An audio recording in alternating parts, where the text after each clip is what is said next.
مکہ کو فتح کرنے کے بعد مسلمان عرب کے سب سے طاقتور فورس بن گئے، لیکن عرب کے دو بڑے قبیلے بنو حوازین اور بنو ثقیف نے مسلمانوں کو پورے عرب پر حکمرانی سے روکنے کے لیے مسلمانوں سے جنگ کرنے کا اعلان کر دیا۔ یہ بنو ثقیف پتہ ہے کون سا قبیلہ ہے؟ یہ طائف کا وہی قبیلہ ہے جس نے کچھ سال پہلے جب رسول اللہ صلی اللہ علیہ وسلم انہیں اسلام کی دعوت دینے کے لیے گئے تو انہوں نے رسول اللہ صلی اللہ علیہ وسلم کو کمزور سمجھ کر ان کا بہت مذاق اڑایا اور اتنے پتھر مارے کہ رسول اللہ صلی اللہ علیہ وسلم کے جسم کو خون سے لال کر دیا، لیکن پھر بھی رسول اللہ صلی اللہ علیہ وسلم نے ان سب کو معاف کر دیا تھا۔ اور اس کے کچھ ہی سال بعد مکہ کو فتح کرنے کے بعد اب حالات بالکل بدل چکے تھے اور رسول اللہ صلی اللہ علیہ وسلم پورے عرب سے 12,000 لوگوں کی فوج لے کر طائف کی طرف روانہ ہوئے۔ طائف کے لوگ اپنا شہر چھوڑ کر مسلمانوں سے لڑنے کے لیے حنین کی وادی میں جمع ہوئے۔ حنین مکہ اور طائف کے بیچ میں ایک علاقہ ہے جو دو بڑے پہاڑوں کے درمیان میں واقع ہے۔ طائف کے لیڈر نے اپنی ساری فوج حنین کے وادی میں جمع کر لی اور ان سب کو آرڈر دیا کہ ساری فوج اپنے بچوں اور عورتوں کو بھی ساتھ لے کر آئیں گے تاکہ اس کی فوج جنگ چھوڑ کر بھاگ نہ جائے اور فل دلیری اور ڈیڈیکیشن کے ساتھ لڑے۔ مکہ کو فتح کرنے کے صرف 14 دن بعد رسول اللہ صلی اللہ علیہ وسلم 12,000 لوگوں کی فوج لے کر حنین کی طرف روانہ ہوئے۔ یہ فوج بدر اور احد کی طرح صرف سٹرونگ اور مضبوط ایمان والے صحابہ کی نہیں تھی، بلکہ اس میں بہت سارے نئے صحابہ بھی تھے جو اس جنگ سے کچھ ہی عرصہ پہلے مسلمان ہوئے تھے، تو انہیں مسلمانوں کی سٹرگلز جو انہوں نے بدر، احد اور خندق میں کی تھی اتنا پتہ نہیں تھا۔ تو انہوں نے رسول اللہ صلی اللہ علیہ وسلم سے ایک عجیب ڈیمانڈ کی کہ ہمیں ایک ایسا درخت اور ایک ایسا پیڑ بنا کر دیں جو بہت بڑا ہو اور اس کے نیچے بہت شیڈ ہو، مطلب آپ تو نبی ہیں، اب تو کچھ بھی کر سکتے۔ تو رسول اللہ صلی اللہ علیہ وسلم نے انہیں کہا کہ اب تم مجھ سے وہی ڈیمانڈز کر رہے ہو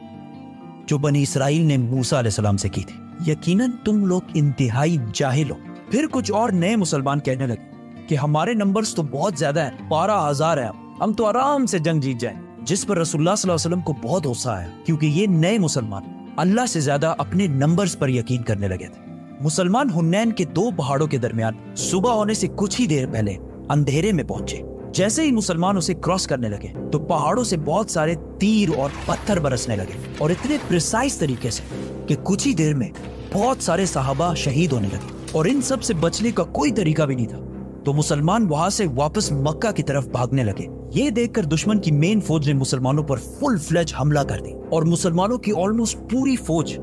12,000 لوگ جنگ چھوڑ کر بھاگنے لگے۔ ایسا لگ رہا تھا کہ مسلمان کلیئرلی یہ جنگ ہار چکے۔ طائف والے بہت خوشی اور جوش کے ساتھ بہت تیزی سے آگے بڑھنے لگے کیونکہ انہوں نے دیکھا کہ ساری فوج بھاگ رہی ہے، لیکن جیسے ہی ڈسٹ تھوڑی کلیئر ہوئی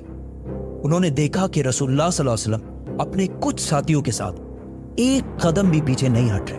تو وہ سارے سیدھا رسول اللہ صلی اللہ علیہ وسلم کی طرف بڑھے۔ رسول اللہ صلی اللہ علیہ وسلم بھی پیچھے ہٹنے کے بجائے اکیلے دشمن کی طرف بڑھنے لگے اور زور زور سے کہنے لگے، میں ہوں محمد،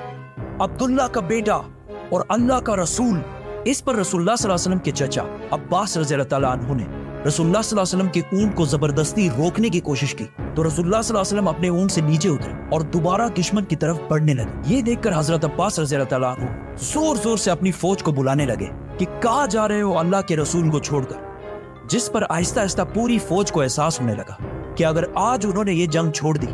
تو رسول اللہ صلی اللہ علیہ وسلم کی جان کو بھی خطرہ ہو سکتا، کیونکہ رسول اللہ صلی اللہ علیہ وسلم جنگ سے ایک قدم بھی پیچھے نہیں ہٹا رہے تھے۔ رسول اللہ صلی اللہ علیہ وسلم کا یہ جذبہ اور اللہ پر یقین دیکھ کر آہستہ آہستہ پوری فوج جنگ میں واپس آنے لگی اور مسلمانوں کی پوزیشن جنگ میں دوبارہ سٹرونگ ہونے لگی اور کچھ ہی دیر میں پورے 12,000 مسلمان واپس جنگ میں آئے اور دشمنوں پر ٹوٹ پڑے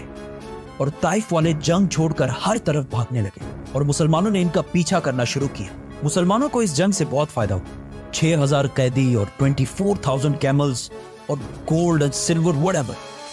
آخر مسلمان ان کا پیچھا کرتے کرتے طائف کے قلعے کے پاس پہنچ گئے، لیکن طائف والوں نے پہلے ہی 1 سال کا خوراک اندر جمع کر کے اپنے آپ کو قلعے میں سیکیور کر لیا تھا۔ مسلمانوں کی بہت کوشش کے باوجود بھی یہ قلعہ فتح نہ ہو سکا، جس کی وجہ سے مسلمانوں نے یہاں پر بہت دن گزارے۔ خالد بن ولید رضی اللہ تعالیٰ عنہ ہر دن قلعے کے سامنے جاتے اور ان کو زور زور سے لڑنے کے لیے چیلنج کرتے، لیکن ایک بندہ بھی ڈر سے باہر نہیں نکلتا۔ ایک دن رسول اللہ صلی اللہ علیہ وسلم نے اعلان کیا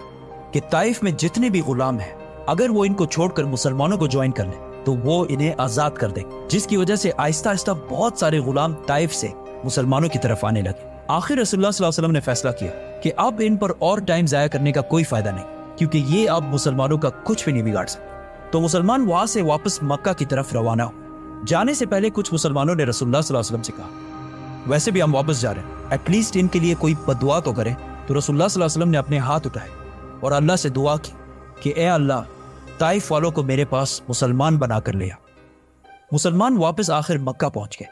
اب یہاں مدینہ والوں کو لگ رہا تھا کہ اب رسول اللہ صلی اللہ علیہ وسلم اپنے نیٹو شہر مکہ کو کیپٹل بنائیں گے اور مدینہ والوں کو ہمیشہ کے لیے چھوڑ دیں گے۔ اس جنگ میں جتنا مال مسلمانوں کے ہاتھ آیا تھا اس میں سے بہت بڑا حصہ رسول اللہ صلی اللہ علیہ وسلم نے مکہ والوں کو دے دیا، جو ابھی کچھ ہی دن پہلے مسلمان ہوئے تھے، جس میں 100 اونٹ رسول اللہ صلی اللہ علیہ وسلم نے ابو سفیان کو بھی دیے۔ اور اس سے صرف 1 مہینہ پہلے ابو سفیان مسلمانوں کا سب سے بڑا دشمن سمجھا جاتا۔ جب انہیں 100 اونٹ ملے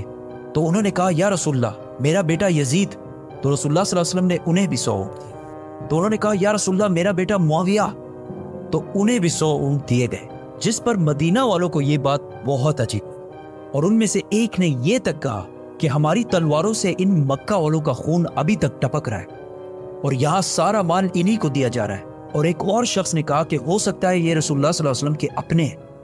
اسی لیے ان کو اتنا کچھ دیا جا رہا ہے۔ جب رسول اللہ صلی اللہ علیہ وسلم کو ان سب باتوں کا پتہ چلا تو انہوں نے مدینہ کے سارے انصار کو ایک جگہ جمع کیا اور انہیں کہا کہ کیا تم لوگ گمراہ نہیں تھے اور میری وجہ سے اللہ نے تم لوگوں کو سیدھے راستے پہ لگایا؟ کیا تم لوگ غریب نہیں تھے اور اللہ نے تمہیں بہت سارا مال دیا اور تم سارے تو آپس میں لڑتے رہتے تھے اور اللہ نے تمہیں یونائٹڈ اور ایک بنا دیا؟ انہوں نے کہا یہ سب بالکل سچ ہے۔ تو رسول اللہ صلی اللہ علیہ وسلم نے ان سب سے کہا کہ اب یہ ساری باتیں تم مجھے بھی کہو کہ جب آپ کے اپنے لوگوں نے آپ کو ریجیکٹ کیا تو ہم نے آپ کی مدد کی، جب آپ کو پورے عرب میں کوئی پناہ نہیں دے رہا تو ہم نے آپ کو پناہ دی، اور جب آپ غریب اور کمزور تھے تو صرف ہم آپ کے ساتھ کھڑے تھے۔ پھر رسول اللہ صلی اللہ علیہ وسلم نے کہا کہ کیا یہ بہتر نہیں ہے کہ یہ لوگ اپنے ساتھ دنیا کا مال، اونٹ، بکریاں لے جائیں اور تم اپنے ساتھ اللہ کے رسول کو لے جاؤ؟ اور رسول اللہ صلی اللہ علیہ وسلم نے مدینہ والوں کے لیے دعا کی کہ اے اللہ، مدینہ والوں پر رحم فرما اور ان کے بچوں پر رحم فرما اور ان کے بچوں کے بچوں پر بھی رحم فرما۔ یہ سب سن کر مدینہ کے انصار بہت خوش ہوئے اور اس کے کچھ ہی دن بعد رسول اللہ صلی اللہ علیہ وسلم واپس اپنے کیپٹل مدینہ چلے گئے۔ اور یہ بہت بڑی بات تھی، کیونکہ اگر مدینہ کے انصار صرف اونٹوں اور بکریوں کی ڈیمانڈ کرتے اور رسول اللہ صلی اللہ علیہ وسلم مدینہ کو چھوڑ کر مکہ میں آباد ہو جاتے تو آج تک جتنے بھی لوگ حج کرنے جاتے ہیں وہ صرف مکہ ہی وزٹ کرتے، کیونکہ کعبہ اور روضہ رسول دونوں مکہ میں ہوتے تو مدینہ جانے کی کوئی ضرورت نہیں ہوتی۔ لیکن پچھلے 1400 سال سے مدینہ کی پوری اکانومی صرف اس بات سے چلتی ہے کہ وہاں رسول اللہ صلی اللہ علیہ وسلم کا روزہ مبارک ہے، جس سے ہر سال لاکھوں لوگ پوری دنیا سے مدینہ کی طرف جاتے ہیں اور مدینہ والے بلینز آف ڈالرز کماتے ہیں۔ رسول اللہ صلی اللہ علیہ وسلم نے مدینہ والوں کی اولاد کے لیے جو دعا مانگی تھی وہ اللہ نے اسی طرح پوری کی کہ مدینہ والے پچھلے 50 جنریشنز تک